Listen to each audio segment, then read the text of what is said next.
and connecting the mind with our heart to set goals that are our goals. They're not goals that have been projected onto us by our parents, by our religion, by our society. They are our own intrinsic goals that are in alignment with our values. The world is going to experience from all of our collective work is going to be profound.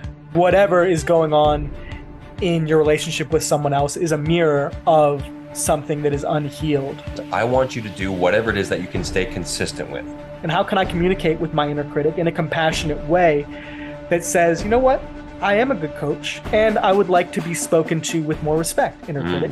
What's up, Captains? Glad you could join me on this episode of the Captain's Lifestyle Podcast, because I am sitting down and talking with one of the most interesting men who I've had a chance to talk with.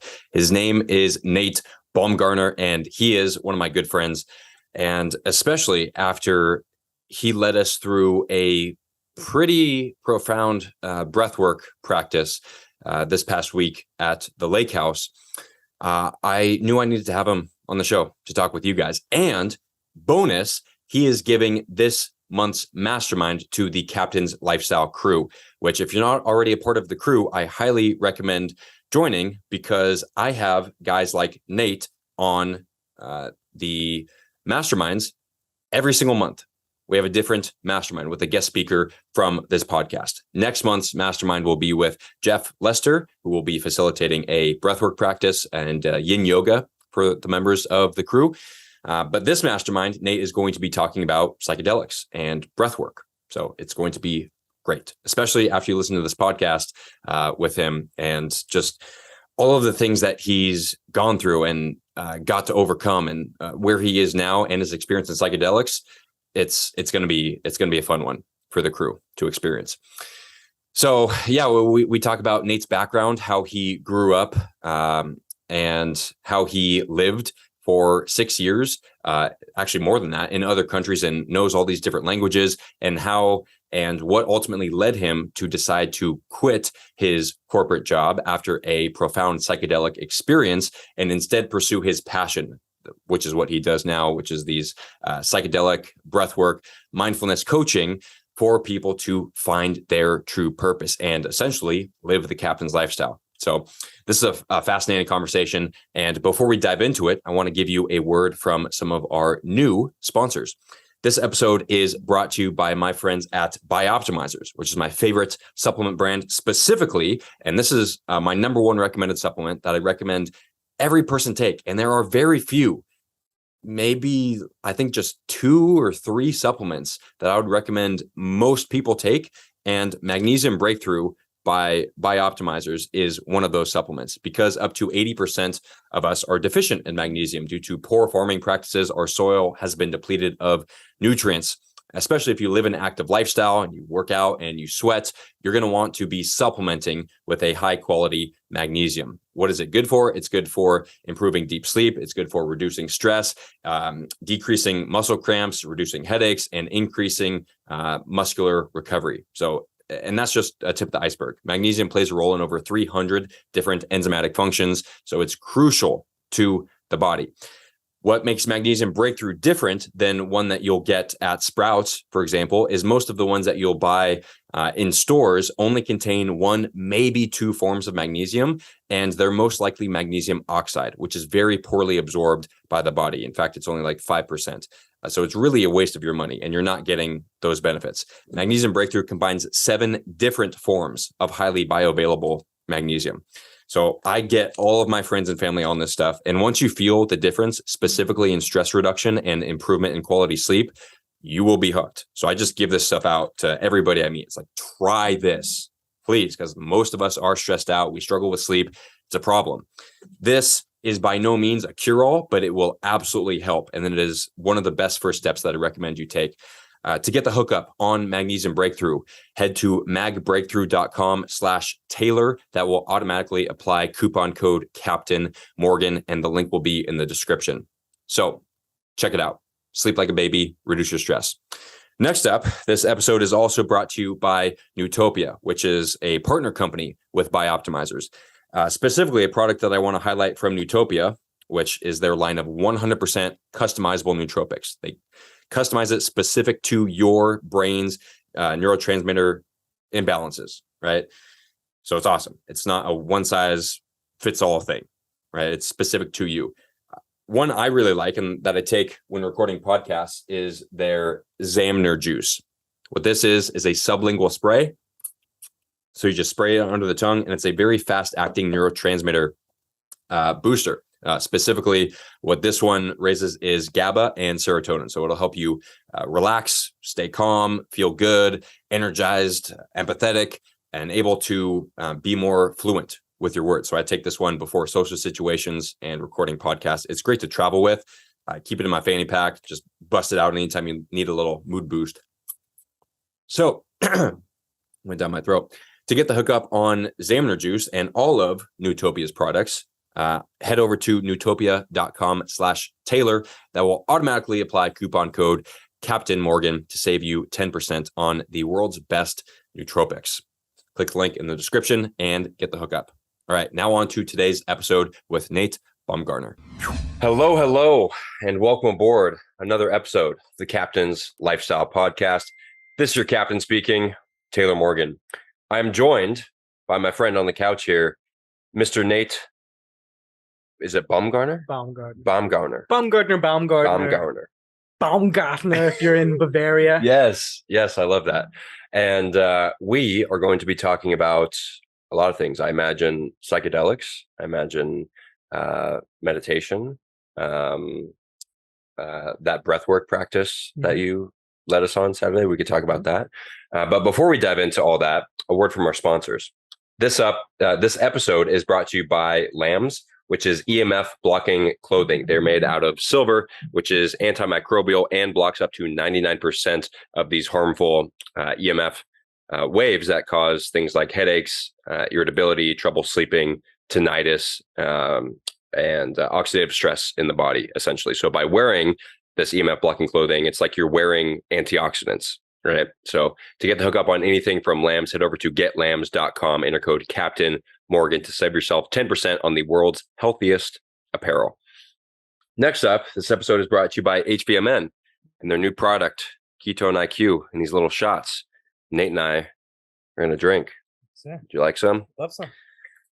Ketones get my brain firing. So this in combination with the nicotine gum that I got, it'll be good to go. Cheers, buddy.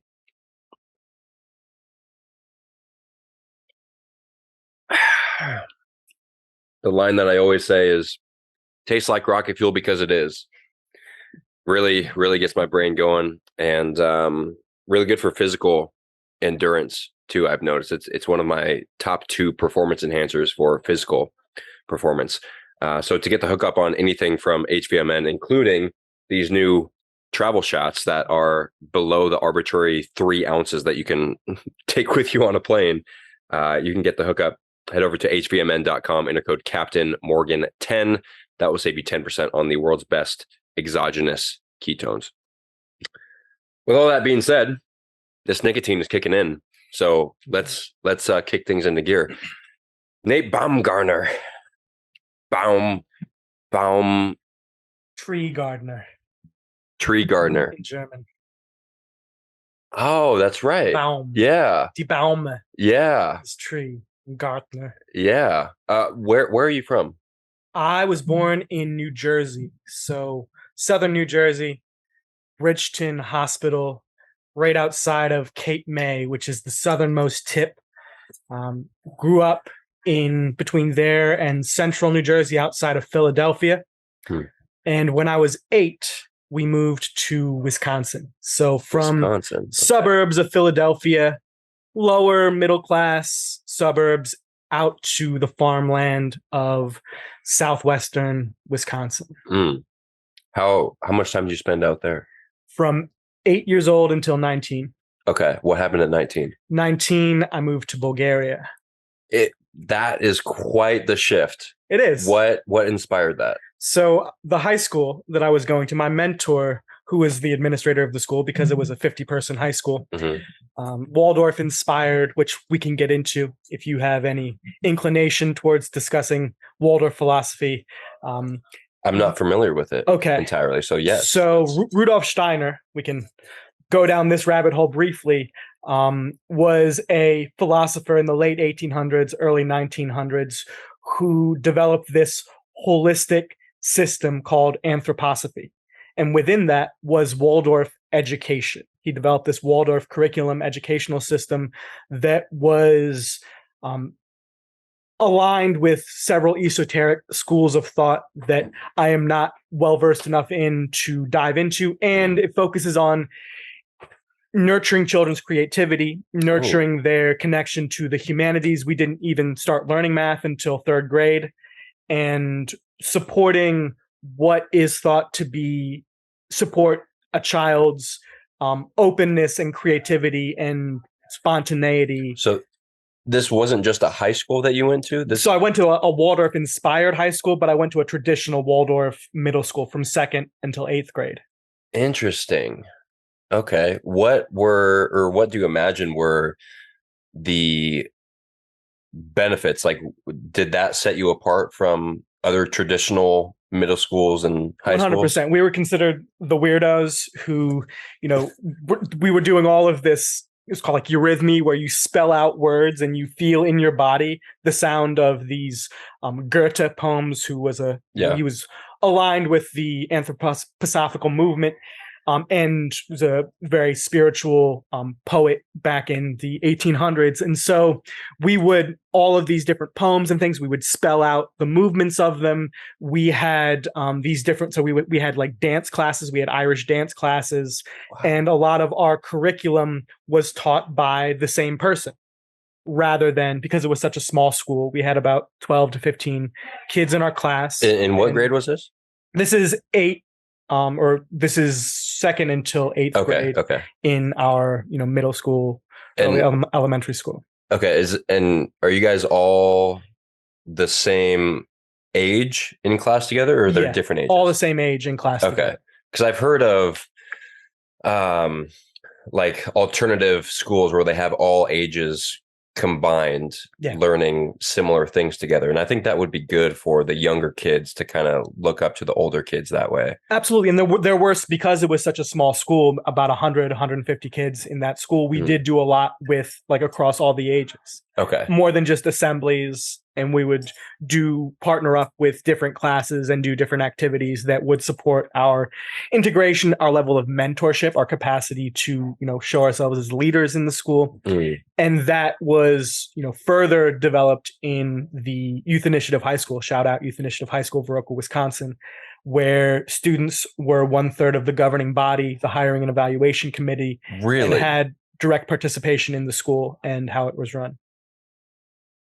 Wow. Okay. So I want to learn more about your parents. Yeah. So what was it about them that understood the benefit of this type of education versus traditional education? My mom had worked at a Waldorf kindergarten before she went into nursing school to pay her bills. She had worked with one of her friends who brought her in to support as a kindergarten teacher. And so I'm not positive how long she worked, but that was her introduction. And from there, she homeschooled me for 1st grade while we were still in New Jersey.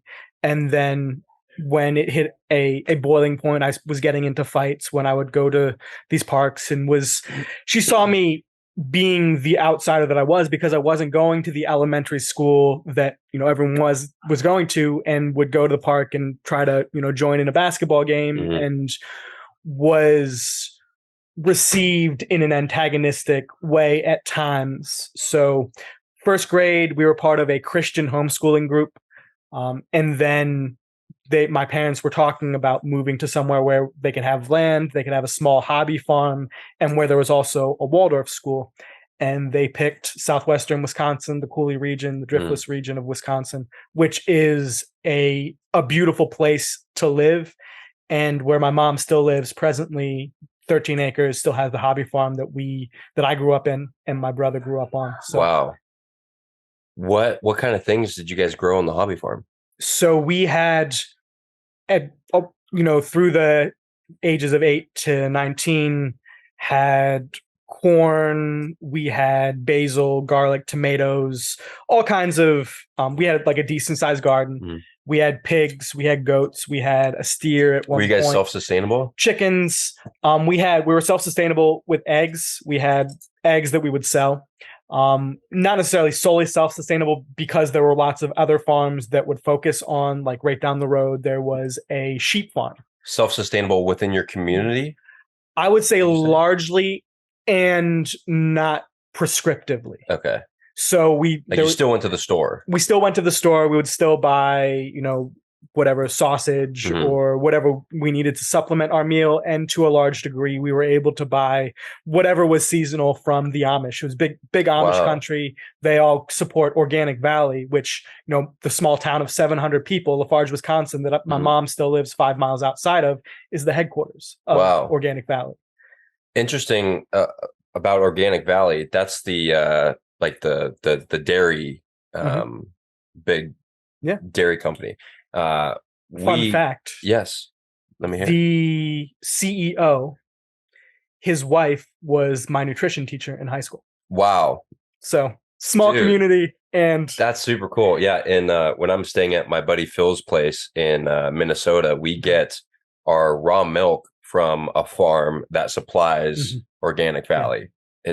Have you had raw milk? I imagine. Yeah. Dude, Lots of raw milk. liquid gold. Whenever I go back. Oh, it's so good. I love it. So good. Surely. Kindergarten, by the way, is a garden of kids. Mhm. Yeah. Yeah. Kindergarten. Kindergarten. Do you speak German? Yes, I do. Ich spreche nur ein bisschen Deutsch. Das ist schön. Yeah, Das ist schön. yeah. Das ist sehr schön. I would like to learn. So what other languages do you speak? Because I asked you the other day if you could sing in Russian. Yeah. And you're like, I could sing in Slovakian or something. Serbian. Yeah, Serbian. So going to Bulgaria, we had a pretty diverse community of Slavic students. So there were Serbs, Croats, Georgians, Russians, Ukrainians, people, Armenians. So from that general community, and from former Yugoslavia. So Serbia, Slovakia, Macedonia, which is right next to Bulgaria, and a lot of those countries. So ended up learning Bulgarian in the 6 years that I was living there in the university. The majority of, so it's an American university. All the classes are taught in English, and outside of the community, it's a town of about 80,000 people. Yeah. No one else spoke English. So you learn relatively quickly the basics of Bulgarian. Yeah. So going there, didn't even know the alphabet, 19 years old, buy a ticket. So yeah, pause. Well, actually, I think you were going to get into it. Why did you decide that? So talking with my mentor about what it was that I wanted to do. Who was your mentor? My and mentor, why did you have a the mentor? administrator of my school, who was not my formal mentor and who I looked up to as someone who, had a lot of qualities that I aspired to. Okay. He graduated from this university, American University in Bulgaria, based in Blagoevgrad, about 2 hours, an hour and a half south of Sofia, the capital of Bulgaria. So he had graduated from this university. And at this time, I'm 18 years old, feeling very, anti-American, iconoclastic, had some money saved, and was like, I'm just going to travel Europe. I want to go travel. You were feeling anti-American? Yeah. At 19? At 19. Why? George Bush was president. The Patriot Act, the war in Iraq, the war in Afghanistan. So you saw through the bullshit at that time? I saw through the bullshit and was very liberal, hippie, like very much like anti-NAFTA, North American Free Trade Association. So yes, I saw through the bullshit because in our high school, there were a lot of our drama director was a self-described anarchist. Okay. And was exposed to a lot of these, I'll say anti-establishment messages. Howard Zinn was reading a lot of Noam Chomsky, a lot of these people who were questioning American foreign policy created by George Bush and Donald Rumsfeld and Dick Cheney, and really had an affinity for that and wanted to go abroad. I spent the semester of my junior year, the first semester, at a sister Waldorf school in Prien Chiemsee, which is about nearby Munich. I would say like about an hour from Munich. And that was my first time outside of the US and loved it. I was like, I want more of this. So I want to just use the money that I have and travel. And talking with my mentor, my teacher, the administrator of our high school, he's like, why don't you take a look at this university?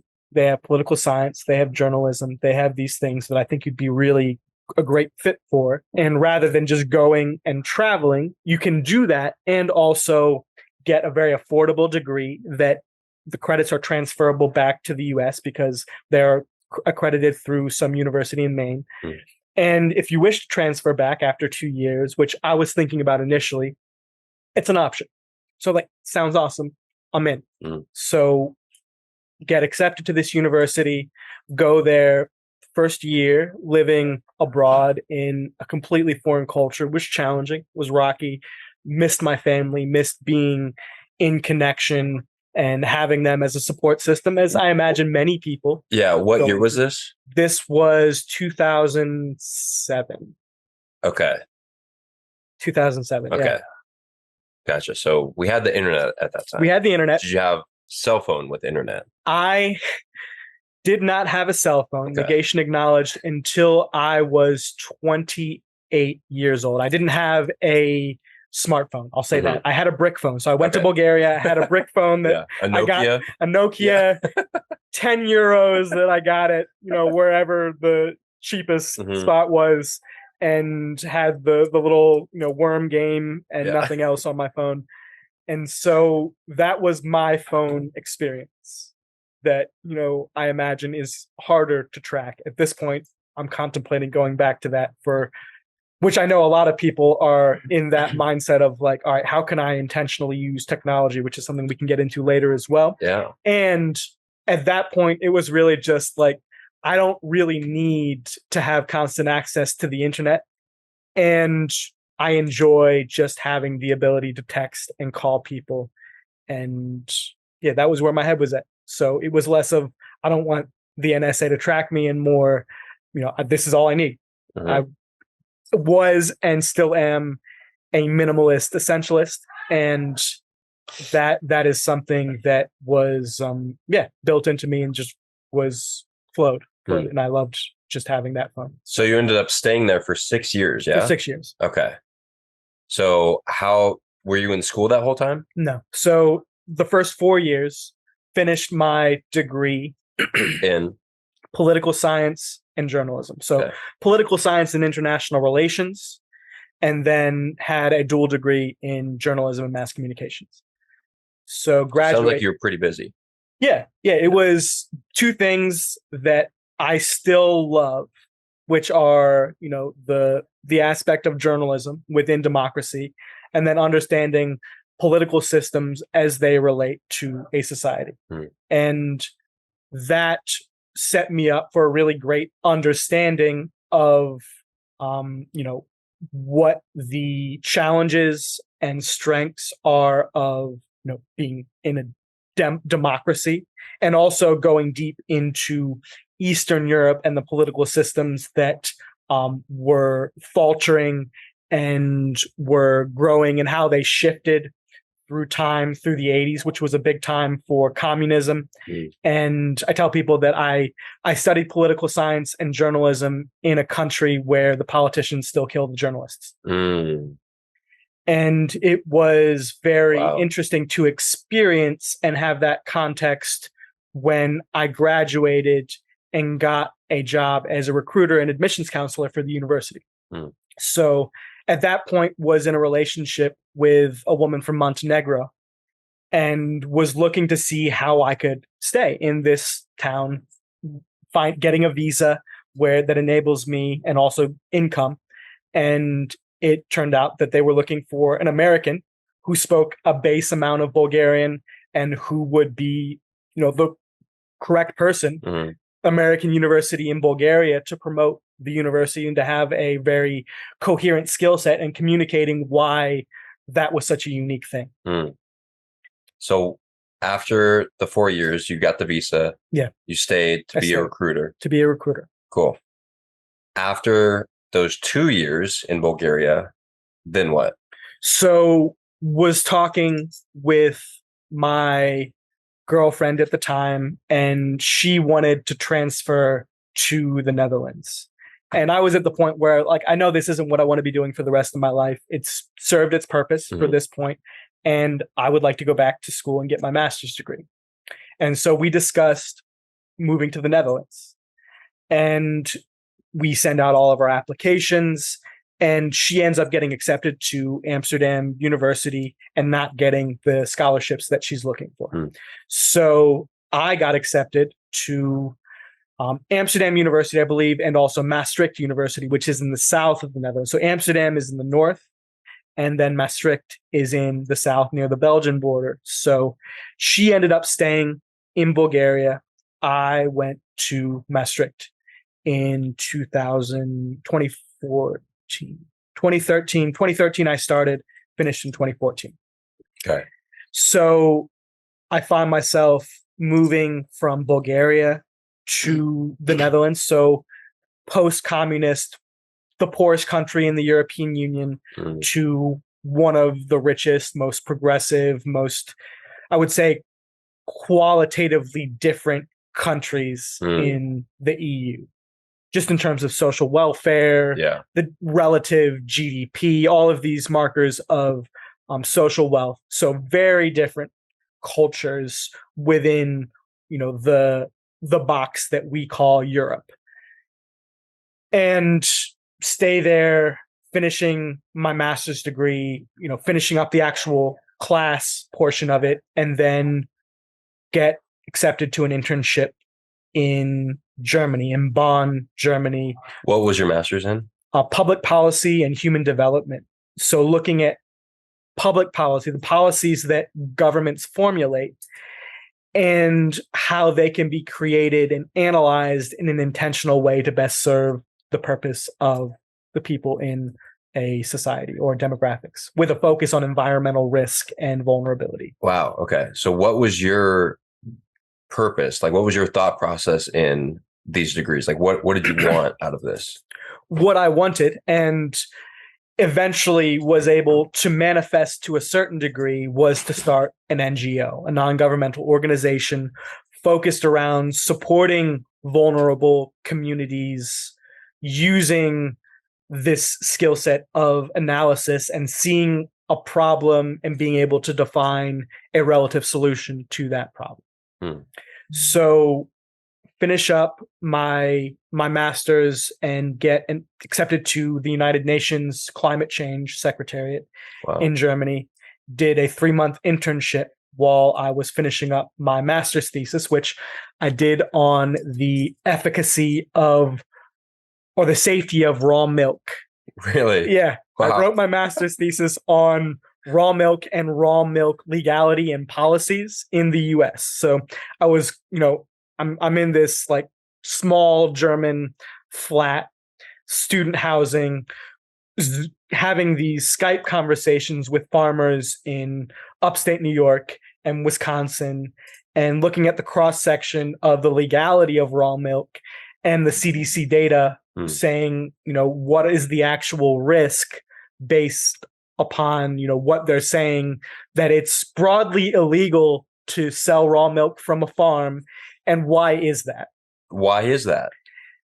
It's a broad policy that takes away the sovereignty of a farmer to say, hey, I'm willing to assume this risk, and if someone sues me, they can sign a waiver or whatever, but it takes away that right from the farmer and says, no, across the board, it's illegal because we want to protect society. We want to protect society in a broad way and make this illegal because there are a couple of really bad cases where, the farmer wasn't following adequate safety and hygiene for their cows or for their milk production. And that was, I would say, one of the first steps. My dad was largely libertarian and helped to instill those values in me at an early age. And going through and looking at the different policies, broadly, there's, the CDC and FDA, broad policy on, raw milk being illegal. And then there are also like cow shares and places where the states have laws that to a certain degree, nurture this sovereignty that a farmer can have to, if they want to sell milk direct from their farm to a person, how can they do that safely? Mm-hmm. So from my understanding, raw milk is only dangerous if the quality of the farm and of the cow is low, right. Like poor conditions. Poor health yeah. of the cow and poor production, bottling, hygiene within the farm. So yeah, it can be done 100% safely if you are farming with practices that are in alignment with nature and producing and bottling the milk in a way that is very simple to do based on the hygiene practices that organic farmers follow. Yeah. And also when you're creating a policy that supports mass production, those are largely overlooked because they're not following these policies. You know, you look at the mass production of milk, like I would never buy raw milk from, I don't even know the names of these companies. I'm so disconnected from them. And one that I know of is Raw Farms, I think it's called. That in California, raw milk is legal, surprisingly. Okay. One of the only states that it's legal. I'm speaking to the mass production. I don't know the names of these mass cattle operations that are producing milk for mass consumption, ultra pasteurizing and putting it up on the shelf. Yeah, let's think of some of those. Fairlife is one. What's another brand? Yeah, it's been a while since I've looked at regular milk. Looked at the actual carton. Yeah. There's that one with the cow on it. Anyways, doesn't matter. And don't buy those. Yeah. don't buy those. So speaking of don't buy those, why is pasteurized milk and the homogenization process, what does that do to it? To like, why should we not be drinking traditional conventional milk? Think about tap water versus spring water, and the fact that we can go to a spring and get living water that has the vibration of the earth in it, and then also go to water that has been pasteurized by or that has been cleaned with chlorine, and that also has trace amounts of antidepressants and whatever people are peeing out. A lot of crazy stuff. You know about EWG.org? No. Yeah. So there's a website, EWG.org. Fantastic environmental resource. Working group. Yes, environmental working group. They have a tap water database that anybody in the US, I believe it's only US, you can type in your zip code, and then they will bring up a list of everything that has been found and tested in your city's tap water. It's alarming. So that's a good analogy. The tap water, which has been cleaned and has all these contaminants in it, versus the natural spring water that is just, nothing's been done to it. It's like my friend Sam Johnston. Do you know Sam? I know Sam. Yeah. So I had him on the podcast. Yeah, Shirtless Sam. And he made this distinction between organic and non-organic. So a lot of people think organic foods are, that there's been something added to the food. Like it's some bonus for it to be organic, when in reality, it simply means not poisoned. The food has not been sprayed with poison. Similar thing with the tap water versus spring water, raw milk versus pasteurized milk. Like it's just straight from the source. Nothing, you can drink raw milk straight from the teat. Yeah. So why go through all this other processing and I don't know exactly what they do with it, but heat it to kill the bacteria, correct? Yeah. It's a living food that has probiotics. And if you get it like in the first couple of hours after the cow is born, you're drinking colostrum, which is like ultra rich with so many like HGH, human growth hormone, and all of these powerful substances that you can actually buy. I know Daniel Vitalis has a powdered colostrum and a couple of others to really, harness that power of this living food that is raw milk. And when you get raw milk and let it sit in the refrigerator for a couple of hours, you'll see that it separates because it's not homogenized. And if you want to pour some of that cream on your coffee, like it's a really great living food. It's food that, I'm allergic to dairy, and I know when I'm drinking raw milk versus pasteurized milk because I'm a lot more sensitive to pasteurized, because there so much has been taken out. It breaks down a lot of the enzymes, right? Yeah, and makes the proteins less digestible. Yeah, that's what a lot of people don't understand. You may not be lactose intolerant. You're probably just drinking crappy milk and gluten. If you consume gluten, that also can create lactose intolerance. But yeah, you got to come out to one of the immersions. Would love it. That I host to guest speak and also to enjoy the raw milk on tap. Beautiful. That we have. We go to raw milk farm, fill up glass, like 5-gallon tubs of it, put it in the fridge. It's on tap. It's great. I wish we had some right now. Oh, it's so good. It is. Okay, so let's get off the raw milk train and back to your origin story. So you wrote your thesis on raw milk, which I think is fascinating. Then what happens from there?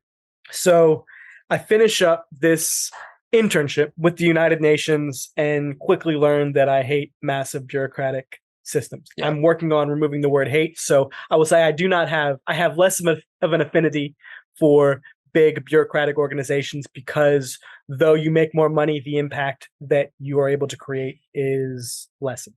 Why is that? Because there's so much of a box that you're put in how you can operate, and ultimately you start at the bottom and work your way up within the boundaries of what it is that you're able to do. So I finish up that very challenging summer, the summer of 2014, in which in the Netherlands still, correct? I'm in Germany. I'm in Bonn, Germany, and go through a breakup with this woman of 3 years that I was with. And you guys stayed together? We stayed together my entire master's degree. And she was in Bulgaria. I was in the Netherlands. She meets someone else over the summer at this festival.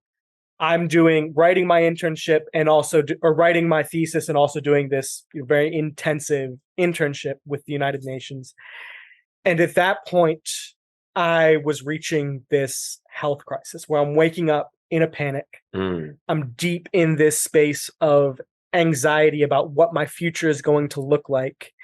And I, still in Germany, find breath work, and I find Tim Ferriss and Aubrey Marcus and all of these dudes, because I was getting into biohacking to a certain degree, breath work, cold showers, like the very basic minimal stuff within biohacking of like, what is the lowest hanging fruit things that I can change about my life to optimize my physical state. I just want to pause here. Notice, you guys, he said cold showers are one of the most basic and most fundamental things that you guys can do. Like if you want to start to get unstuck somewhere, like if you're waking up in a panic, or if you struggle to get out of bed, I recommend cold showers as a fantastic way to kickstart your brain to get rid of what I call poopy pants, like waking up in this like take a cold shower, get a nice bath. Like, you're waking up irritable. Yeah. Eating whole foods, no matter what the diet is. Breathing, learning how to breathe, and cold showers, big ones. Breathe. There you go. Tattooed for a reason. Yeah. Breath work, sleep, cold. Okay, cool. So all that to say, this is the headspace that I'm in, like working on finding a solution for all the anxiety in this tumultuous, chaotic phase of my life that I'm in. So I had been connected with this farmer in Bulgaria who owned this biodynamic farm and winery, Damianica and Levadi farm, in like right near the Greek border, and was connected with the owner of this farm and reached out to him, was like, hey, I am looking for a place to decompress and just work with my hands, do something to ground myself. Can I come and do an internship on your farm? And he's like, hell yeah. That's come on amazing. Out. So I go out, I'm pressing grapes, I'm working with the chickens, slaughtering chickens, doing all the things that are like taking me into connection with my food. Did that for 2 months and was like, this has been a really great time and I need to get back into my purpose. This has served what it needs to serve for me. Is it grounding? It's very grounding. Like a reset? Very grounding, and also isolating from people who I could associate with intellectually. These are people who, like, full respect to the life they live, are living off of 300 who have 150 euros a day. So Are let's they say happy? they are happy. They're very happy, and also have a very limited perspective of the world and the role they fit, the role they serve in it. So yeah, they're happy in their own little world. They're not making the impact that you want to make. Yeah, exactly. Okay. And so at that point, before I'd left my internship and all of that, a friend of mine had reached out to me asking me to do PR and communications for his startup in Amsterdam. He is still an amazing friend of mine, and he's like, come to Amsterdam and work for equity in our business. So I was like, that sounds amazing. I moved from Bulgaria to Amsterdam and start with him working on this business. And at that point, wasn't making any money, so I get a job at a French restaurant as a sous chef, and start getting income, and also building a network in Amsterdam. Amazing city. If you've never been, I recommend everyone to go, because it's a beautiful space to live and connect with the diverse culture in that city. So I'm there, and we're working on this startup. And when I was doing my internship with the UN, I had this glimpse of insight of like, there's so much food waste in just even a small mom and pop store, a mom and pop commercial retail shop. How can we solve that problem and get that food to people who need it? So as I'm working with my friend on this startup, I begin to think about solving this problem and start reaching out to bakeries and greengrocers and asking them, well, what do you do with your food at the end of the day? And most of them are like, well, we just get rid of it. If people come and ask for it, we're willing to give it. And predominantly, we just throw it in the dumpster.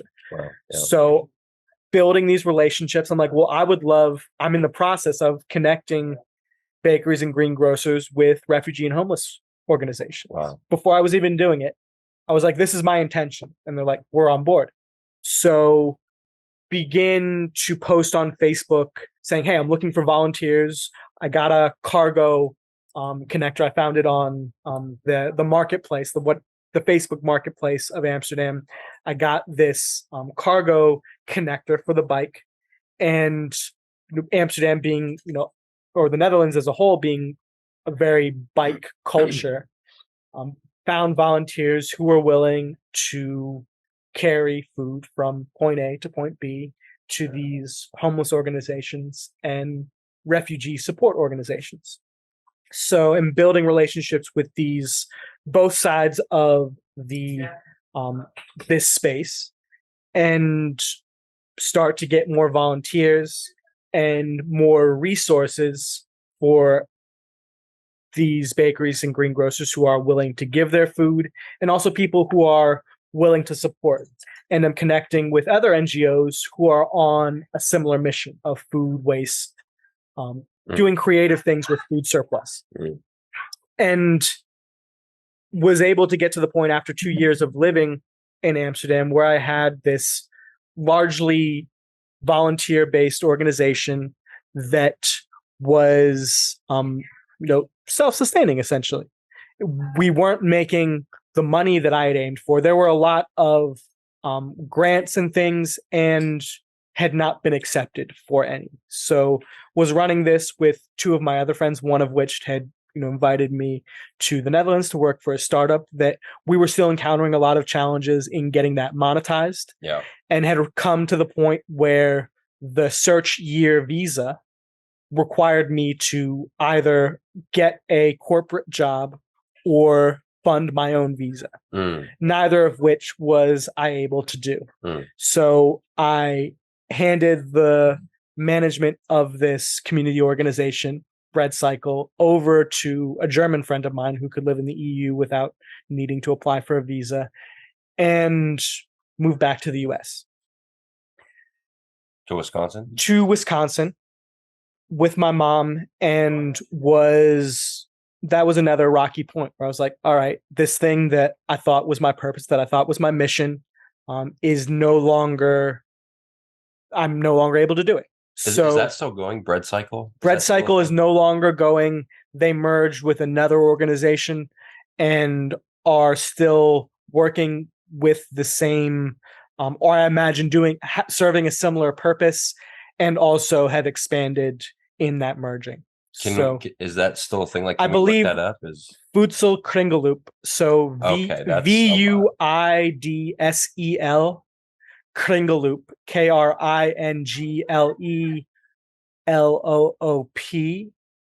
I haven't acknowledged, kept up with the work that they're doing. And if I'm not mistaken, I believe they are still operational. Okay. We'll see if we can find a link that we can see if you can find a link for that. And I can even reach out to my friend who is still involved and work on getting you a link to see what they're still doing, because it's something that I disconnected from and I'm also curious. So I'm back in Wisconsin at this critical point where I'm figuring out what I'm meant to be doing, and find the Federal Emergency Management Agency, FEMA, and get this position doing what is essentially a national service program through the National Civilian Conservation Corps, doing on the ground disaster relief and recovery work. And so I end up getting trained and leading a team, and am taken to Mississippi where we do our training, and then was in Texas, was in Missouri, and then that was right at the end of my service year was the 2017 hurricane season, which was historically one of the worst we've seen, with Hurricane Maria, Hurricane Irma, and Hurricane Harvey hitting Puerto Rico, Florida, and Texas predominantly, as well as the Gulf Bay. So at the end of that, all of these jobs are opening up in FEMA. And so I get promoted essentially to this job, in which was an experimental position doing analytical work in Puerto Rico. And so I go and am a part of this experimental team that is looking at all of the different programs in this field recovery office in Puerto Rico, outside of San Juan, the capital, and am looking at how we can improve how they're running, how they're managing the operation. And at that point, my mentor at the time was like, "You're really good at this. You're a leader." I was promoted to leading a half of our team under our unit leader. And from there, got a position in Denver, Colorado, after working 8 months there in Puerto Rico. So I got a more permanent position doing essentially what I was doing there on the field in a regional office. So FEMA is divided into 10 regions, one of which is North Dakota, South Dakota, Wyoming, Montana, Utah, and Colorado. So for each of those states where a federally declared disaster is requested from the state, we would go in and support with grant money. So there's a big misconception that FEMA does the on-the-ground work, and that is a small portion of urban search and rescue that FEMA does. Predominantly, it's just going in after the disaster, well after the disaster, I'll emphasize, and supporting individual families, businesses, and public infrastructure in giving the state money based on this long, drawn-out, complicated process. Yeah. So I spend the next 3.5 years doing this work. And 2020, March of 2020, the pandemic hits. And FEMA is given the role, because CDC has very little logistical experience, which is the Center for Disease Control. I'm sure you and your audience is familiar with. Human Health and Resources, which is another government agency responsible for the administration of public health policies, does not have the logistical capacity to we'll give FEMA this responsibility, because they're used to that, responding to natural disasters. So I'm doing this job as an analyst, writing after action reports, which essentially go in and synthesize data from the people who are on the ground, as well as the grant data, how we're administering our grants, to look at how do we improve how we deliver these grants and how we support our people on the ground. So I'm writing these reports, and the pandemic hits and we all go virtual, and I find myself working alone, running this program, and having a lot more time to think about my life, to reflect, and be in a space of not needing to go in and wear the collared shirt and dress up and play the role of this thing that I think is my life's mission at this point, and start to come to this awareness. Or rather, that's inaccurate.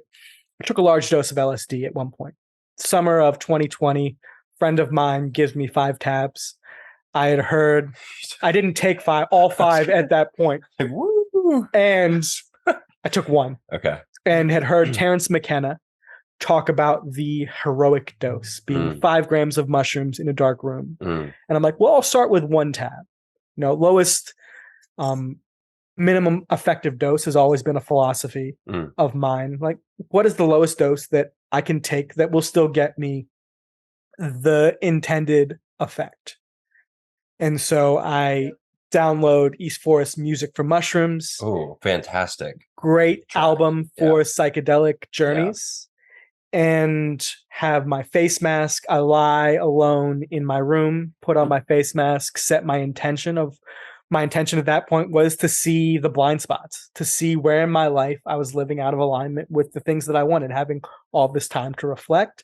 What is still in my subconscious that I would like to bring to the surface? And I have this experience where I'm coming up and witnessing with, all of the things flashing before my eyes, all the ways that I caused people pain in my life up until this point. And Was this your first psychedelic experience? No. So in Amsterdam, I'd had a big journey of 20 grams of wet mushrooms, which is about 5 grams of dried mushrooms. Okay. A similar way, and had... What does wet mushrooms mean? Like as a tea? Wet mushrooms is just mushrooms that have yet to be dried. Oh. I just ate them. Okay. You can make a tea out of them. You can grind them and put them just into picked food. Fresh and just ate, or not picked fresh, picked and then dry sealed, or sealed and then sold at. They have little shops in Amsterdam where you can buy truffles. Okay, so the drying experience brings out, or the drying process brings out more of the psychoactive. So the drying process just makes it more concentrated and easy to store. Okay. So they have these mushrooms that I would say probably last a month in their refrigerator, wet mushrooms that they store and they sell because people, largely tourists coming to Amsterdam, are like, I want to do psychedelics. Yeah. And so I got the most potent one, did 20 grams, and had an experience in which I dropped in and connected with the mushroom realm as I envision it, as I now know it. And we can get into the work that I do now. Yeah. Eventually. For now, that was my first real experience of a heroic dose and was connected with this realm. And that was my first entryway into building relationship with it, which shamanism, we hear this word a lot, is less about psychedelics and more about building relationship with everything beyond the veil of this reality, the wisdom that we can have access to when we allow ourselves to drop in. And that's exactly what I did in this space, and encounter these entities that are building me up, that are, challenging me. At that point, I was like, well, if this experience gets to be too much, I've got yogurt to help neutralize it. And it was intense. Really? Yogurt does that? Yogurt does that. For mushrooms? For mushrooms. For psilocybin. It neutralizes it if you're coming up and it's too strong. So, any type of yogurt? Or like just raw yogurt? Because I imagine pasteurized is a little different. Or? I would suggest doing it with raw yogurt, and I didn't have raw yogurt at the time. I just had regular Dannon plain yogurt. Do you know the mechanism behind that? Like, how does that work? I'm not sure. Yeah, that's okay. I don't know. And interesting. That's something to explore for sure. Know. Okay. I had just done some research, and I'm like, I want to be prepared for this. And when it got intense, was connected with the, I could just lessen this a little bit. And these entities were like, yeah, you could. Mm. If this is too much for you, you can. Mm. And is that what you want to do? Is that going to serve you in coming into your intention for this experience? Yeah. So I thugged it out, as we do in this community, and was taken into deep connection in understanding that this is a place that we can go for support and to see our consciousness as a through line of this lifetime that continues before and continues after our physical experience. Mm-hmm. So all that to say, I had this one experience of doing psychedelics in an intentional way that I was pulling from when I stepped into the LSD space. Gotcha. So now back to this. So now back to sitting with LSD. It's summer of 2020 and blindfolded, dark room, noise canceling headphones with East Forest music from mushrooms playing. Love it.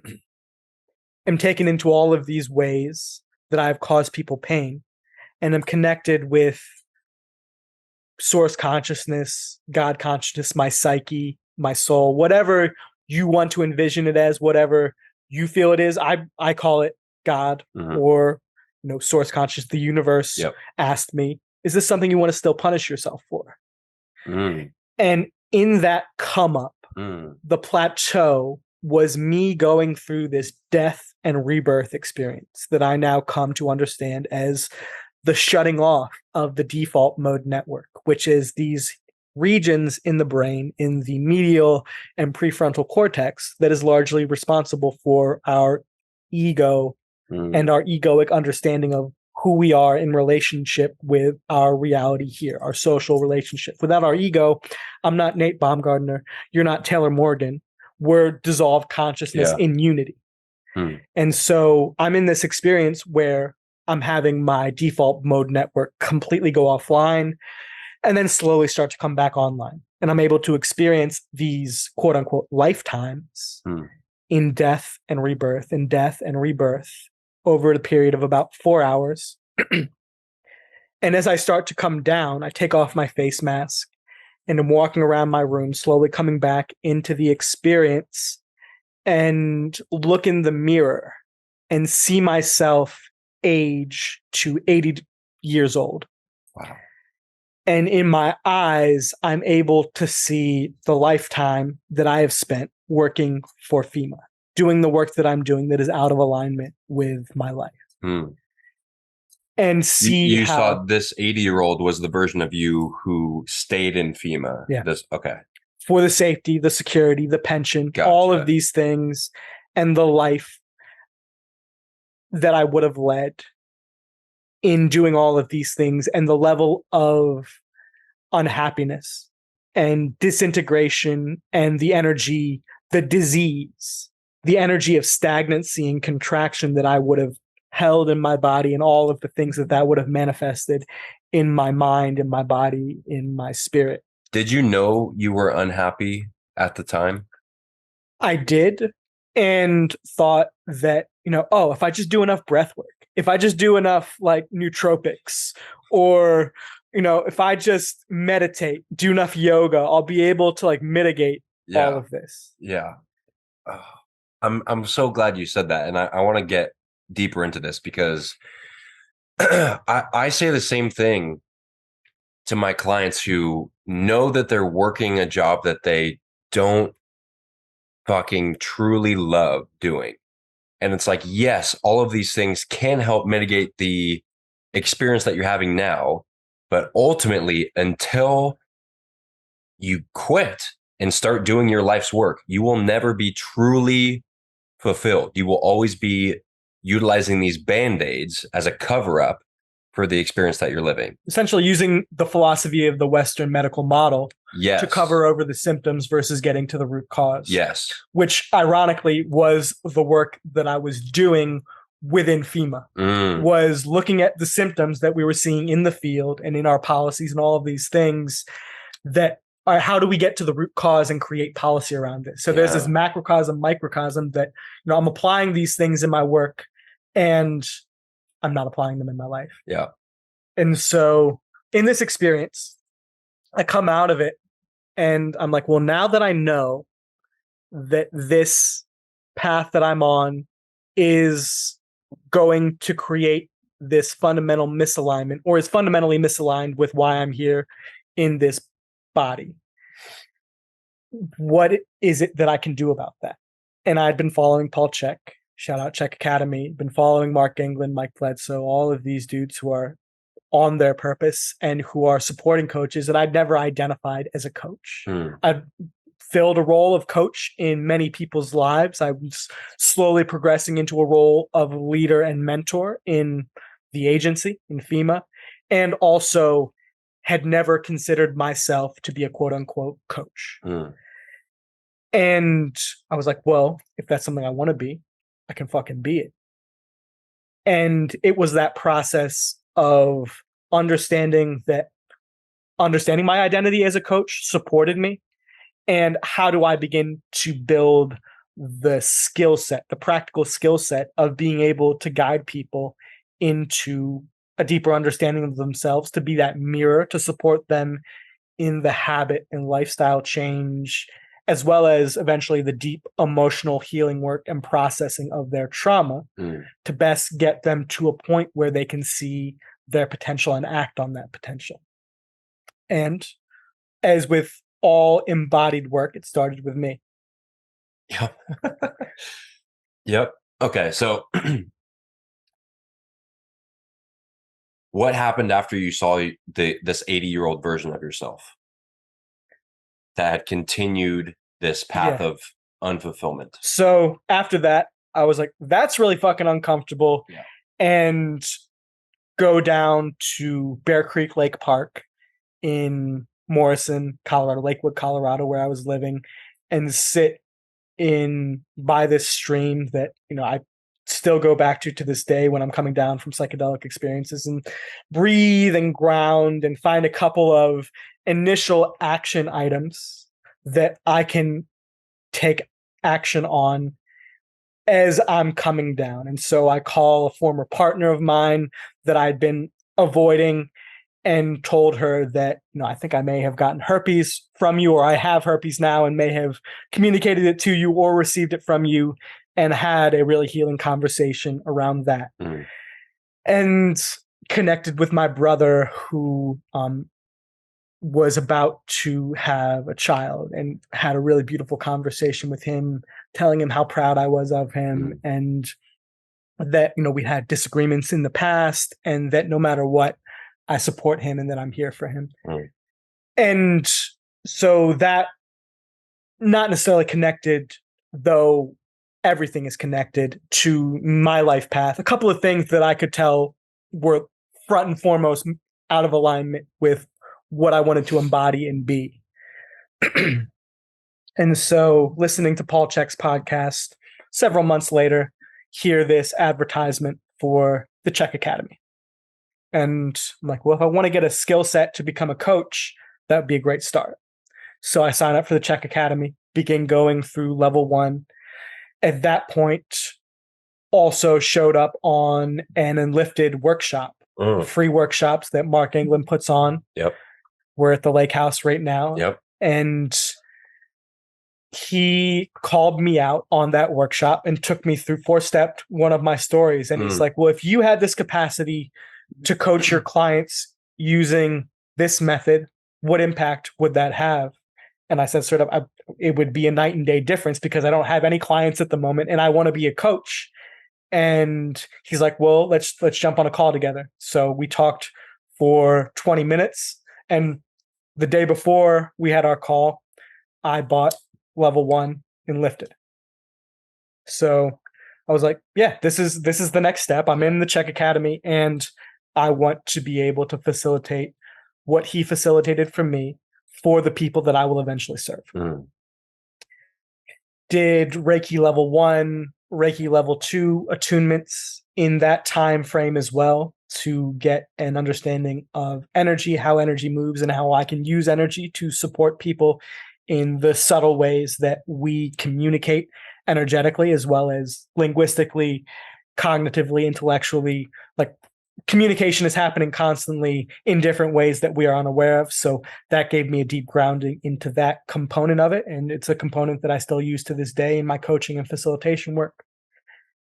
And that was what my first year looked like, and found myself getting educated as a coach and also still working for the federal government, which was increasingly out of alignment. And I had an increasing awareness of how out of alignment it was as all of the things snowballed in the pandemic and all of the prescriptive wearing a mask, getting vaccinated policies that were happening, that I know you are a ardent rebel of, that I admire a great deal, and was seeing all of this propaganda come down from the Department of Homeland Security and feeling more and more how wrong it was. So this is 2020. This is 2020. Okay. And you had just had this experience. I had this deep LSD experience. And then after that started microdosing. So I'd heard about the Fadiman protocol. Dr. Jim Fadiman was on Tim Ferriss in 2015 or 2016 talking about microdosing and the research that he'd been conducting on microdosing. Microdosing psilocybin or LSD? Psilocybin and LSD. Yeah. So either or, and both, if they both serve different purposes that we can get into. And at that point was microdosing LSD. And I would have a work day where I was microdosing, and then a play day where I was microdosing and playing around with the upper bounds of microdosing. So to the point where the idea of microdosing is that it's a sub-perceptual dose where you're still seeing subtle benefits of coming back into presence, because it's a presence medicine. It's a consciousness medicine that brings us back into ourselves without having these massive experiences of ego dissolution and coming in contact with our shadow and all of the ways that we're out of alignment. It's much more gentle on our psyche. So question. Yeah. The experience that you had seeing yourself live out your life, doing the unfulfilling work that you were doing, I imagine was a profound experience that most people, the only way that they experience that is they live out those 80 years. And then they're actually looking at their 80-year-old self in the mirror with regret. So you got to experience that before that actually happened. What was your exit strategy? Like, what was your plan to get out of that? Yeah, it's a great question. And it was a evolutionary process. It was a process that built on itself, that was me listening to my intuition of hearing the call from the Czech Academy, from Mark England, from the Strong Coach, and listening to that call. At that point, I remember buying Procabulary in 2019. I was like, $300? That's a lot of fucking money to spend on myself.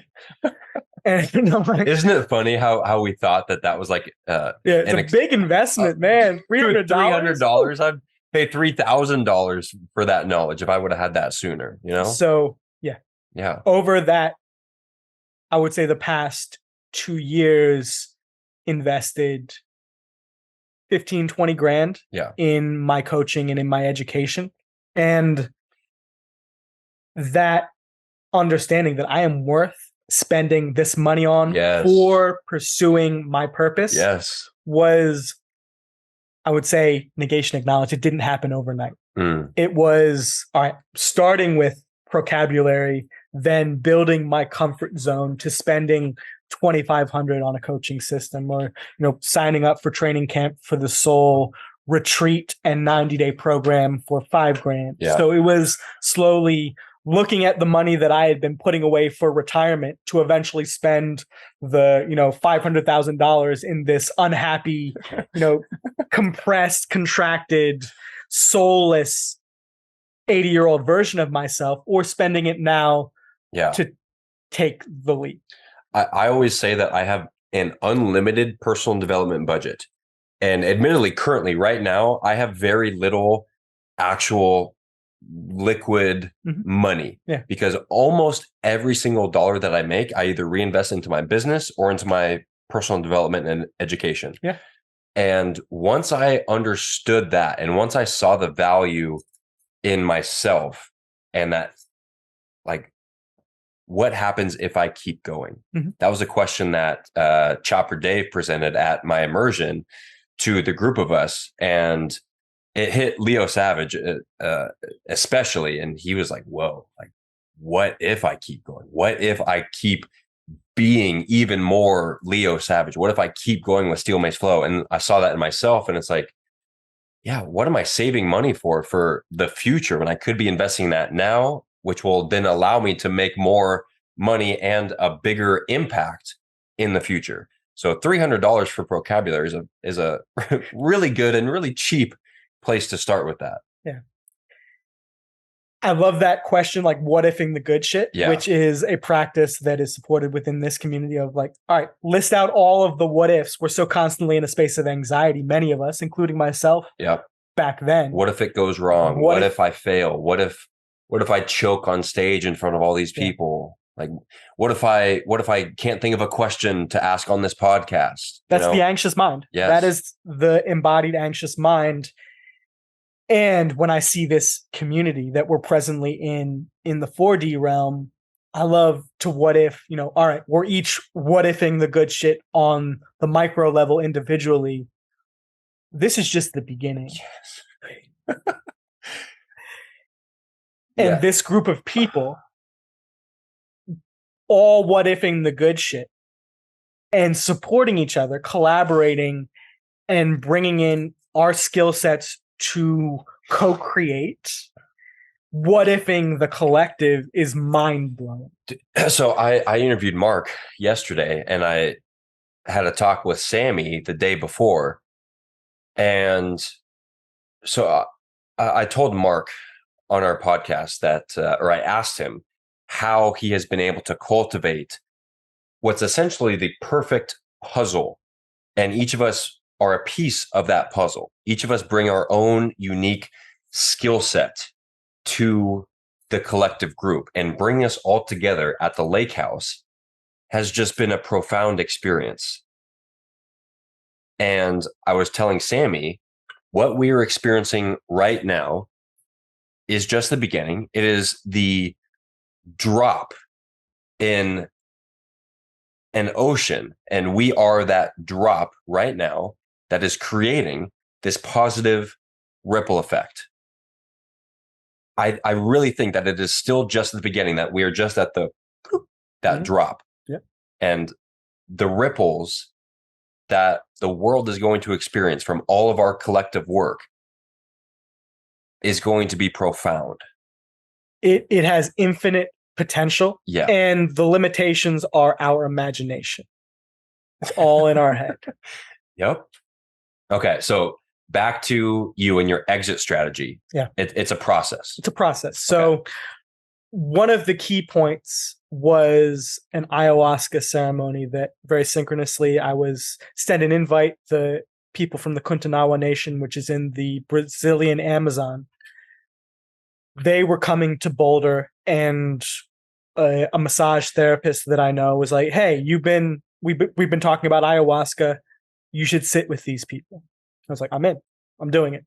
And so sat in 2 nights of ayahuasca.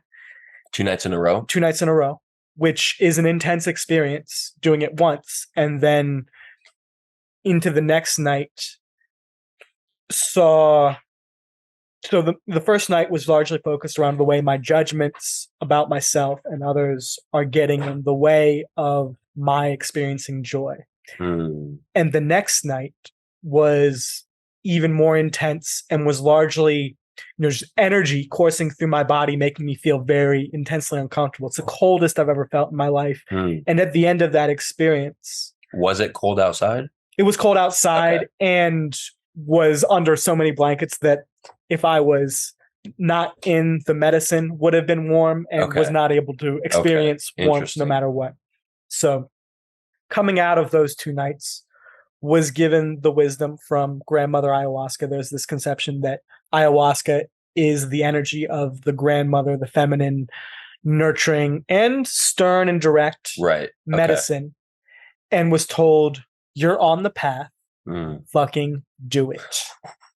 And that happened, I will say, synchronously right before I entered training camp for the soul 90-day program, which is an emotional healing program, a program that acquaints you with your trauma and enables you to see that trauma for what it is and move through it in an incremental way to enable deeper self-awareness. I like to think about the enlifted system as being largely in the head and the breath, and the training camp for the soul goes about it through a different mechanism of taking you into your childhood experience and nurturing the inner child and giving it what it needs. So real quick, because a lot of people in this community have gone through training camp for the soul. Yeah. I've heard about it. I don't feel called to it. Sure.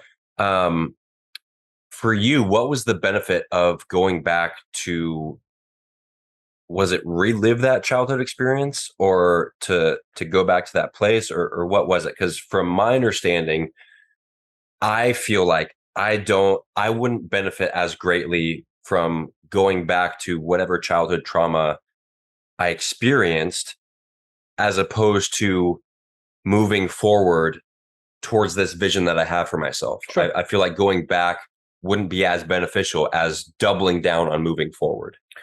What it enabled me to do was to see my parents as human in a very fundamental way, with flaws and with gifts, and to come back to gratitude for my childhood experience, and also to coach people through that process of deep emotional healing and hold space for them in their healing experience, which is largely a part of my coaching right now.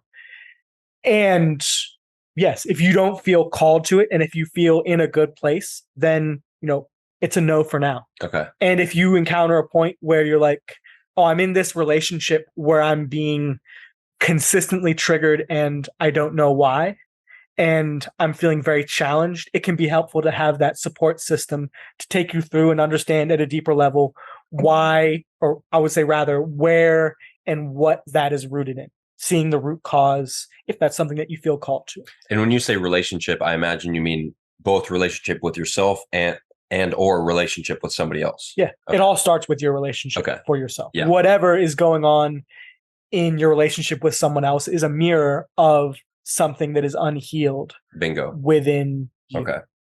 So all that to say, I went through the 90-day program, and that allowed me and gave me the accountability to put in my calendar, June of 2021, I am going to quit. I'm going to leave my job. What month was this? So I did the ayahuasca in September. I sat with ayahuasca in September of 2021, started the program. So this is around November, December timeframe. Okay. 2021.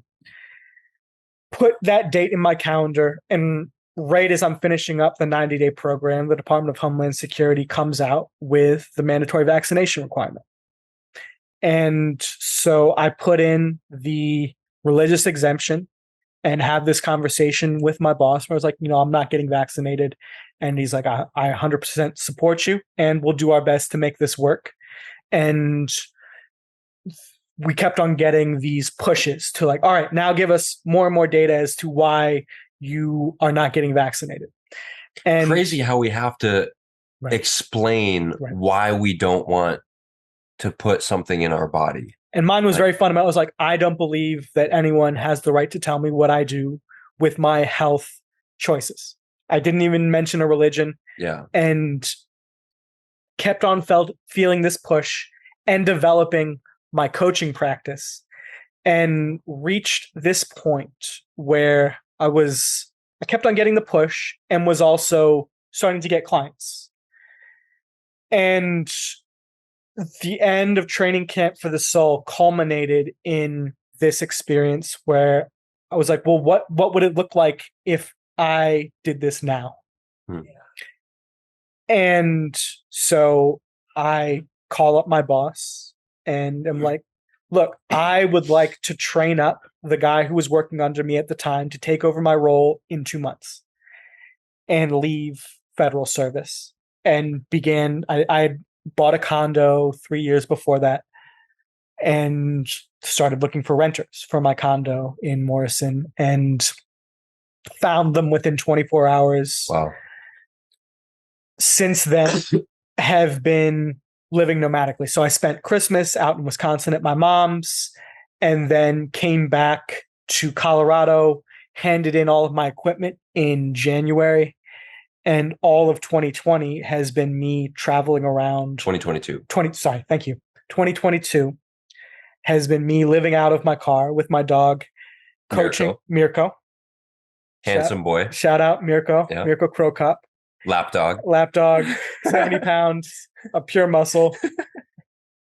And building my coaching business, facilitating plant medicine ceremonies, and creating a coaching program in which people can learn how to microdose, do it in a safe and effective way, while also doing the deep inner healing work and goal setting that will enable them to essentially do what I did. To whether they run a coaching business and want to use this to become a better coach, or whether they are feeling out of alignment with the work that they're doing and want to use plant medicine to initiate that shift. The program that I built over the past 6 months enables that and allows me to support people in integrating and setting intention, and to do that in a way that is tailored specifically to their needs and what it is that they are moving away from and moving towards. Wow. You are doing powerful work, brother. I feel it. Dude. Yeah. Received. And yeah, I know. Yeah. Helping facilitate people getting unstuck out of the matrix that they're living in, and helping them find their purpose. Man. So what does that process look like? You mentioned the microdosing. I imagine Enlifted is part of that. What else goes into that? Like, what does the program look like? So the past 6 months, I've been developing and refining my 3-month immersion. And just this past month, I felt the call to expand it to a 6-month mentorship. So within that mentorship, the middle 3 months are the immersion. And the first month is all about the basics and talking through what the person's intention within the 6-month container is, because some people may feel called to do a heroic journey right at the start. So if that's something that they want, how do they go about doing that in a way that is much more than just, taking a tab of acid and going to a Lane 8 concert or, whatever. Which is fun. But you might not have the revolutionary breakthrough that you're looking for. Precisely. So building the basics of connecting with the self through breath, through goal setting, through doing some basic emotional tapping into creating safety around the energy that our emotions manifest in our bodies. And so there are 4 modules that are the first month of this initial program. Then they take 2 breaks off of any plant medicine. They do a reset of the nervous system. And then the middle 3 months are the immersion. And the immersion are where we go into creating a deeper ceremony around engaging with plant medicines and the language work, how our language and our stories create our reality, what our values are, what our values communicate to us about our larger purpose, and then connecting the mind with our heart to set goals that are our goals. They're not goals that have been projected onto us by our parents, by our religion, by our society. They are our own intrinsic goals that are in alignment with our values and that are in alignment with the kinds of words and the stories that we want to create in our own life that reinforce the reality that we are the creators, that we are the empowered actors in this space. That we're the captains of our own life. The captains of our own life, the captains of our own ship. So that's the first month of the immersion. The second month takes us into connecting with our ego, with our inner child, with our inner critic, and with our shadow. And in that space, we develop the relationship with these voices and how these voices manifest in our psyche. And as we begin to separate our awareness from identifying as them to beginning to see them as a facet that may or may not be serving where we want our life to be, we're able to use plant medicine, which is an awareness, consciousness medicine, to come back to presence and see that, oh, my inner critic is telling me that I'm not a good coach. Is that true? How do I want to be communicated with by my inner critic? And how can I communicate with my inner critic in a compassionate way that says, you know what? I am a good coach and I would like to be spoken to with more respect, inner critic. Or with our shadow, like where in my life am I hiding myself from the people who would benefit me from being seen by and loved by deeper most? Where can I begin to bring awareness to that shame and that guilt in things that may have happened to me in my early childhood, and how those are manifesting in my life at present that I can heal and learn in a deeper way so that I can be seen in them? Because when we bring light to the shadow, that is the medicine that we receive, that we heal to best allow ourselves to be seen and resonated with from other people who may have very similar shadow. The last month of the immersion focuses on connecting with our ancestors, connecting with our soul, connecting with God and source consciousness. And then the last final portion of the immersion is, all right, now that you have all of this information, how do you integrate it? How do you integrate all of the knowledge that you have into your life? And if you choose to create a deep journey that will be supportive of you tying everything together. So then after that, we take 2 weeks off, we reset. We're still going through the weekly coaching calls. Breath work is a big part. I've got a weekly breath work call and a weekly integration circle throughout this 6-month experience.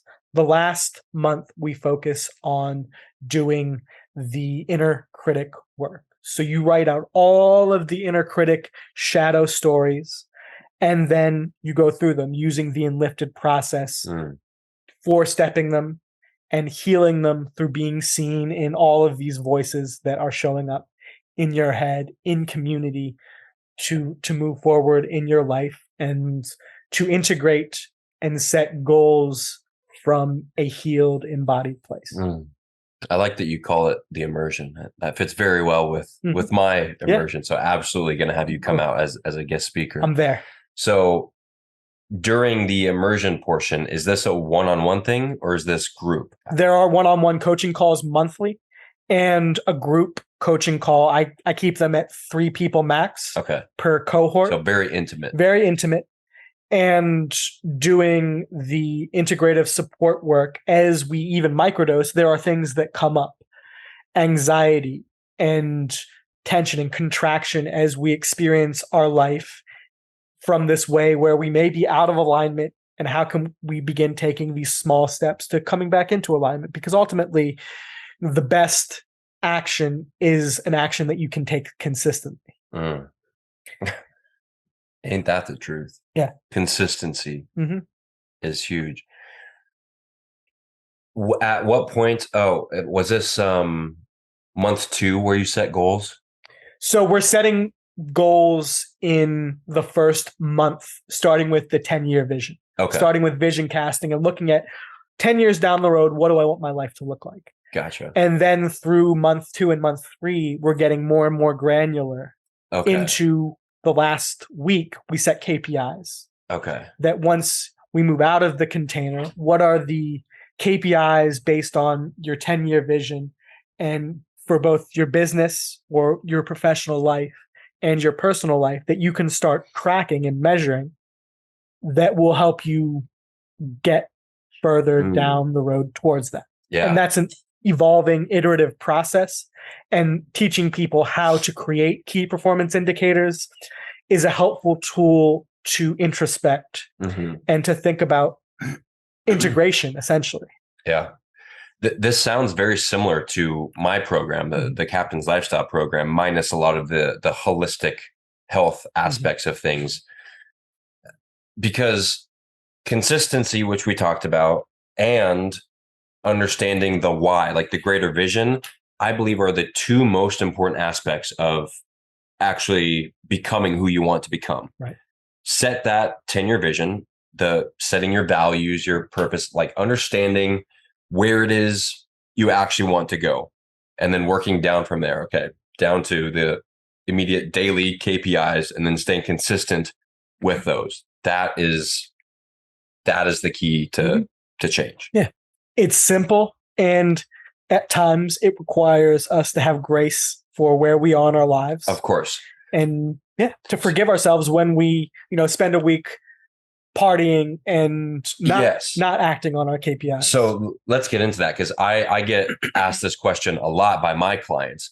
They're so excited to come in that they want to start doing all of it. Like they want to fully, live the captain's lifestyle, right?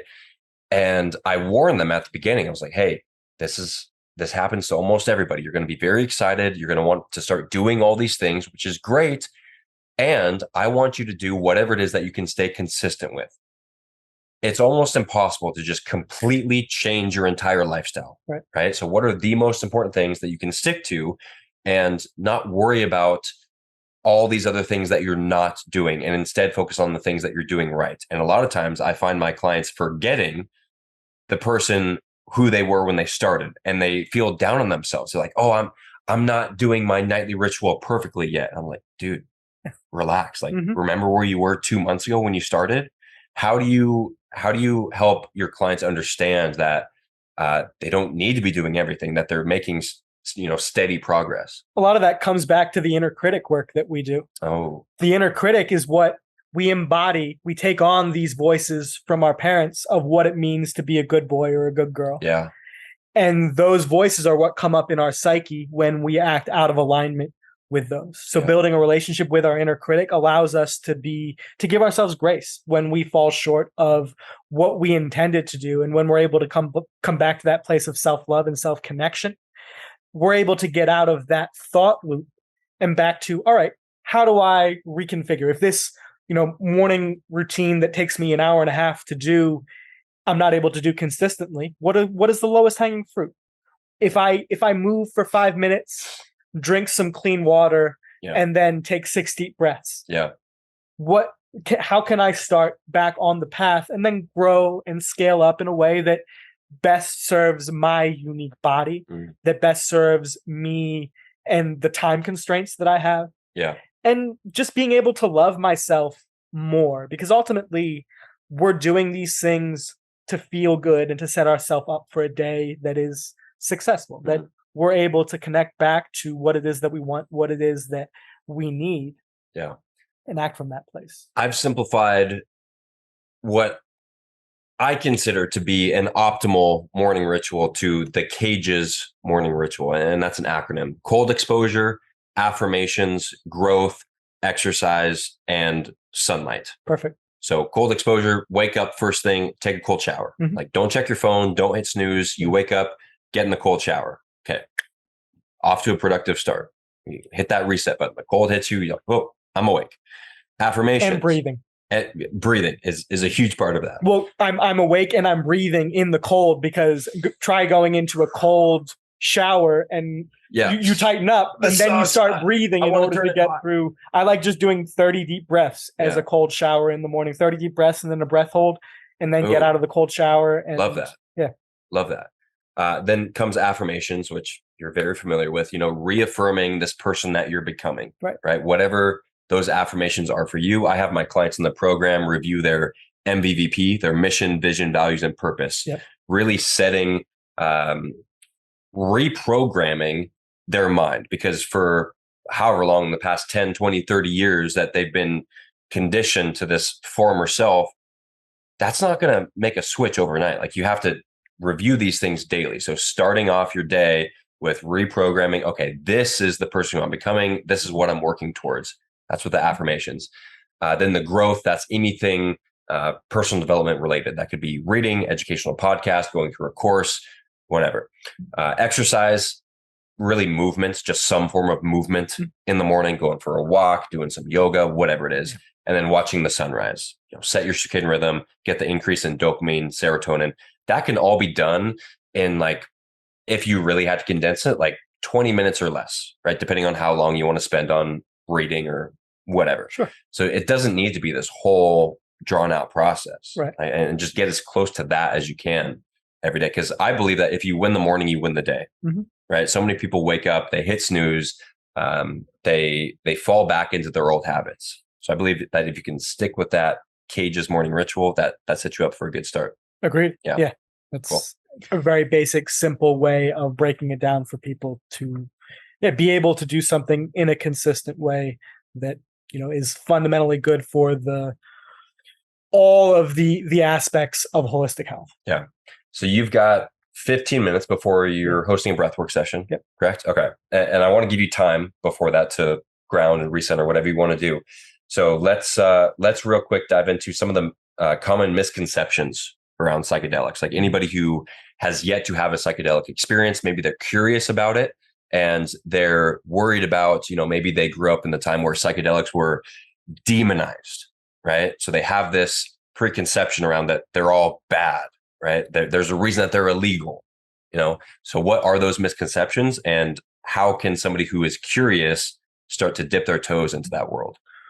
One of the common misconceptions is that these are going to melt your brain. No matter what dose you take, these are drugs, essentially. And I mean, they are drugs. And when we come back to using them in a conscious, intentional way that looks at the actual science, because following the Nixon and Reagan era war on drugs, there was a ban, there was a moratorium on research into these, in how they can be used for healing and for growth. And LSD was synthesized from ergot, a fungus, in order to be a ADD medication. Really? Yeah. And that research was just stopped? That research was stopped. Back in 1969, 1970, Richard Nixon saw these counterculture communities, predominantly Black Panthers and the hippies, were using all of these substances and were, protesting the war in Iraq and protesting a lot of the 1950s policies. The war in Vietnam. The war in Vietnam, Correct. exactly. Oh, yeah. So he's like, well, if we can't criminalize being a hippie and being a Black activist, a Black rights activist, how do we make it fundamentally illegal to be in these communities? So he's like, well, let's make LSD and psilocybin and heroin illegal. Is heroin good? Does heroin have any benefits? I mean, we look at OxyContin, look at laudanum and not Valium, but there were, I mean, it is legal for pharmaceutical companies to prescribe these painkillers. So I would, yes, there is value to, if you have just gotten out of surgery and want to, numb yourself to the immense physical pain that you're in, then yeah, morphine is great if that's the place that you're in. And I've even heard, I believe it's Dr. Carl Hart on Joe Rogan talking about using heroin recreationally. And I am hesitant about that. I don't know if I would ever use heroin recreationally, and I believe it should be legal. Interesting. So all that to say that there has been, over the past 50 years, a broad demonization of all of these things as having absolutely no therapeutic value. Yeah. When in actuality, LSD and psilocybin are anti-inflammatory. They're anti-anxiety, depending on what you use them, what dose you use them at, and also are able to bring you back into more compassion and connection and presence, and support you in being a better version of yourself, that when you're able to step out of a microdosing protocol or a macrodosing protocol, you're able to come into a deeper awareness of who you are. And so I believe that demonization set us up for a multiple generations of people writing off psychedelics as having no value whatsoever, culturally, medically, recreationally. What is the difference between people who have consumed psychedelics at a hero dose, like they've peeked through the veil. They've seen what else is possible. What is the difference between those people and people who have not yet experienced that? Because I've experienced that talking to somebody who has not yet peeked through that veil. The world and their life experience is completely different than mine, than yours. Yeah. What is the biggest difference that you see in those people? The willingness to question the intrinsic nature of the reality that we experience with our five senses. Mm. So these people, I would say, this is my projection onto them, and my experience of people who have an unwillingness, lack of desire, or have not yet, for whatever reason, experienced a deep psychedelic journey. They're less likely to say, oh, I'm experiencing anxiety.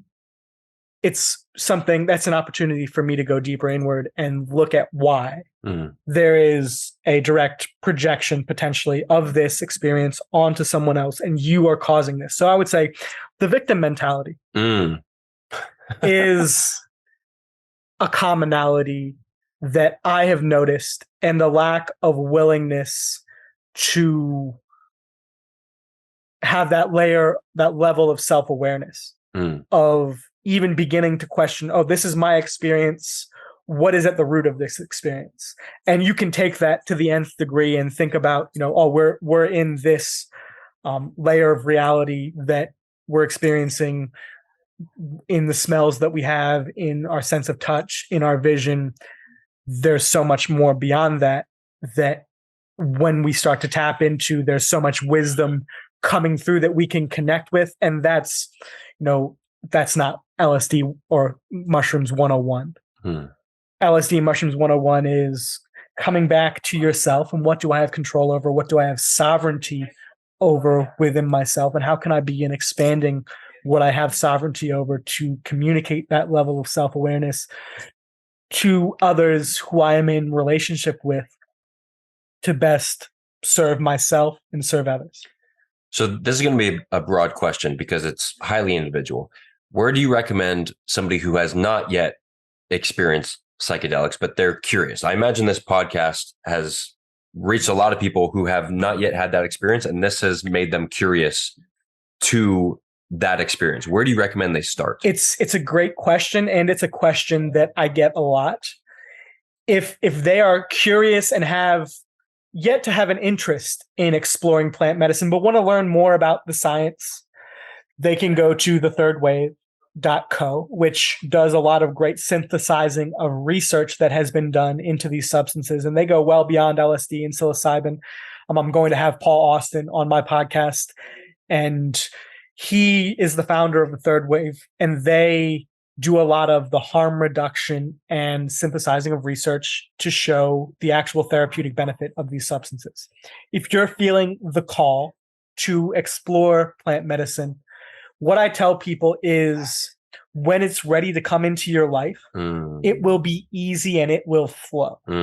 So this isn't like something you have to go seek out sneakily on the black market. Like that, that sounds like it's not the right way to go about it.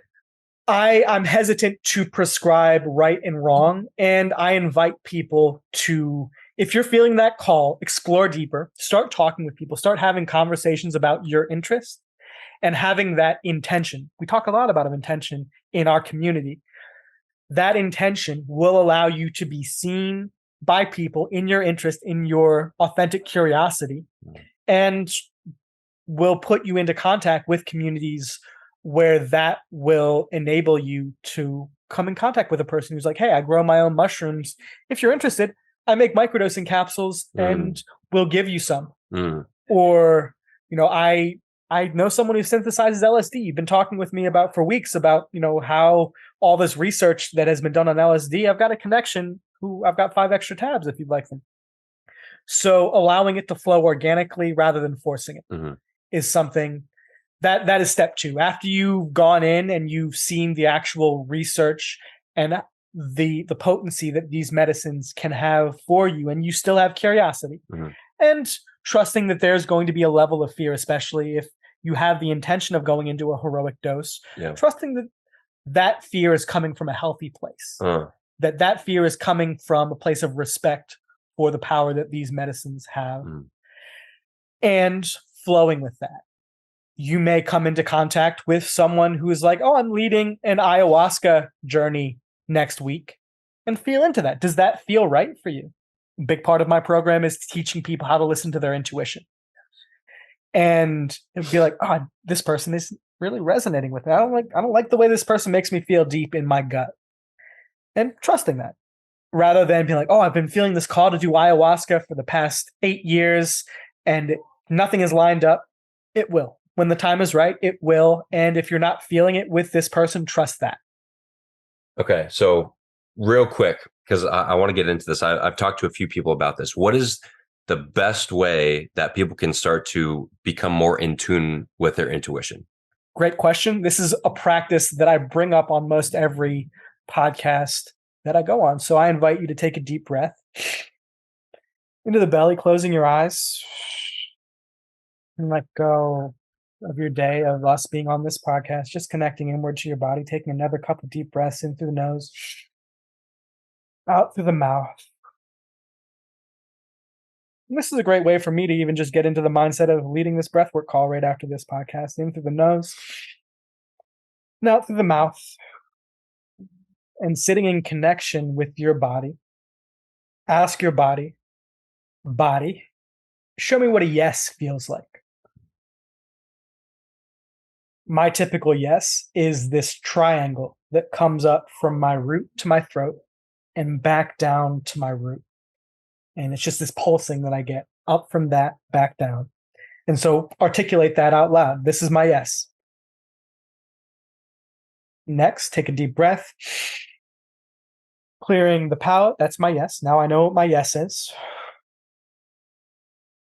Body, show me what a no feels like. And typically my no is like an emptiness that I feel right down in my root. And that's my no. Body, is it in my high and great purpose to eat 5 Snickers bars before my next call? I'm getting a resounding no on that.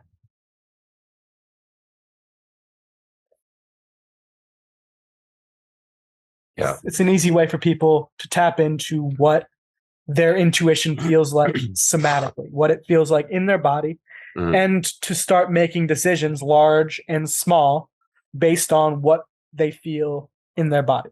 And that's going to be different for every single person. Yeah. So for me, I got like this heightened sense of like excitement, like kind of in my head. Like I feel like it's like an elevating, like I get this feeling of like yes, and then of a no, it's like kind of that emptiness, like just like nothingness in my gut, like no. Okay, good. So that can be used for everything from like intuitive eating. Eating. Yeah. Is my career right for me? What career is right for me? And to say like, body, is it in my highest and greatest purpose to do this coaching training? Body, is it in my highest and greatest purpose to pursue this romantic relationship? Whatever it may be. And learning to listen to that. And you may get to a point, I find in myself, that without even asking the question, I feel it in my body, what my yes is and what my no is when I'm moving in a particular direction, and to begin to listen to that and navigate my life based on that feeling. Yeah.